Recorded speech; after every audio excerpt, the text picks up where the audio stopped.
4 जून 2024 इस तारीख को जब लोकसभा चुनाव का नतीजा आया तो भाजपा जीतकर भी परेशान थी कि आखिर 240 सीटों पर ही काफिला क्यों रुक गया है, जबकि दावे 400 के थे और कुछ महीनों पहले स्थिति अनुकूल भी लग रही थी। वहीं कांग्रेस 99 सीट लाकर हैरान थी और इसे अपने लिए उसने खिताब की तरह देखा था। लंबे समय के बाद ऐसा हुआ कि विपक्ष की सीटें करीब 230 तक चली गई थी और मोदी सरकार को नीतीश और नायडू की मदद से सत्ता हासिल करनी पड़ी थी। यह विपक्ष के लिए उत्साह करने वाली बात थी और लगातार राहुल गांधी दोहरा भी रहे थे, हमने नरेंद्र मोदी के आत्मविश्वास को हिला दिया है। भाजपा समर्थक तो इसे झटके के तौर पर ही ले रहे थे, लेकिन कुछ महीनों बाद स्थिति फिर से पलट गई है। पहले हरियाणा के विधानसभा चुनाव में भाजपा ने सत्ता फिर से पा ली है, जबकि कहा जा रहा था कि किसान आंदोलन की इस जमीन पर कांग्रेस मजबूत है। वहीं जम्मू कश्मीर में इंडिया अलायंस जीता है तो कांग्रेस कमजोर रह गई है। कश्मीर में 0 रही है, जम्मू में बेहद कमजोर रही है। फिर महाराष्ट्र के नतीजों ने कांग्रेस को और पूरे विपक्ष को ही करारा झटका दे दिया था। भाजपा के लीडरशिप वाले मायावती को सत्ता वापस मिल गई है और देवेंद्र फडणवीस सीएम बन गए हैं,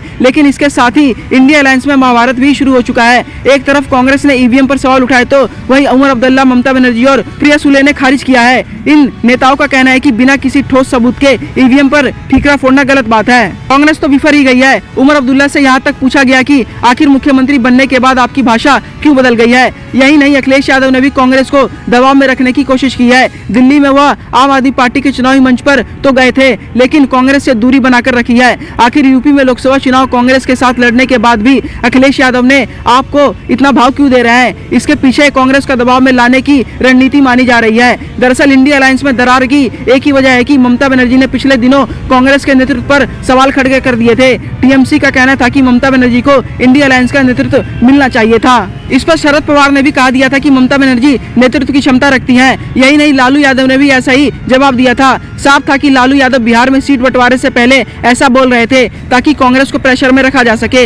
यह तो चुनावी राजनीति की खींचतान है, लेकिन यह भी सही है कि 4 जून के बाद से ही अब तक गठबंधन की कई मीटिंग नहीं हुई है। चुनावी से पहले मुंबई, बेंगलुरु और पटना आदि में बैठकें हुई थी, लेकिन अब किसी भी नेता का समन्वय पर जोर नहीं है। ऐसे में अगले लोकसभा चुनाव तक गठबंधन तस्वीर की क्या होगी, इस बारे में कुछ कहना मुश्किल है।